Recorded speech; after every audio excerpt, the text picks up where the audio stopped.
લક્ષ્ય ન્યૂઝ, એક નજર, એક લક્ષ્ય. જોટાણા તાલુકાના ધનાલી ગામે આવેલા પ્રાચીન અને શ્રદ્ધાળુઓની આસ્થા ધરાવતું હનુમાન દાદાનું મંદિર તાજેતરમાં ચોરીની ઘટનાથી હચમચી ઉઠ્યું છે. અજાણ્યા ચોર ઈસમોએ રાત્રિના સમયે મંદિર પરિસરમાં ઘૂસી ચોરી કરી હોવાની ઘટના સામે આવી છે. માહિતી મુજબ અજાણ્યા ઈસમોએ હનુમાન દાદાના મંદિરના કમ્પાઉન્ડમાં આવેલા મહાદેવ મંદિરનું તાળું તોડી અંદર પ્રવેશ્યો. ચોરીએ મંદિર અંદરથી સાઉન્ડ સિસ્ટમ સંબંધિત સામાન જેવા પાવર સપ્લાય, મિક્સચર, ડીવીઆર સહિત કુલ 50,000ની ચોરી કરી છે.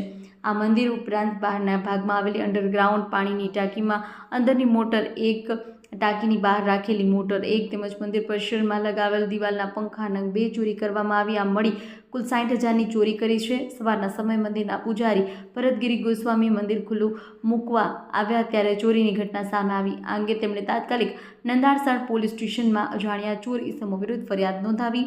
નંદાસણ પોલીસે ફરિયાદના આધારે ગુનો નોંધી વધુ તપાસ હાથ ધરી છે. આસપાસના સીસીટીવી ફૂટેજના આધારે ચોરોને ઝડપી પાડવા પ્રયાસો શરૂ કર્યા છે.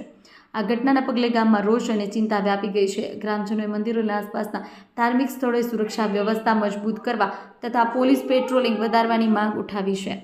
રિપોર્ટર ભીખાભાઈ પટેલ, લક્ષ્ય ન્યૂઝ. મારું નામ દિનેશભાઈ રણછોડભાઈ પટેલ.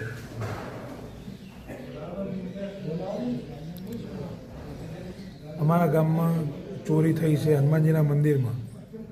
મંદિરમાંથી સાઉન્ડ સિસ્ટમ, 2 મોટરો, 2 પંખા અને પેટીનું નુકસાન કરેલું છે. રાતના 2 સવા 2 વાગ્યા પછીનો આ ટાઈમ છે ચોરીનો.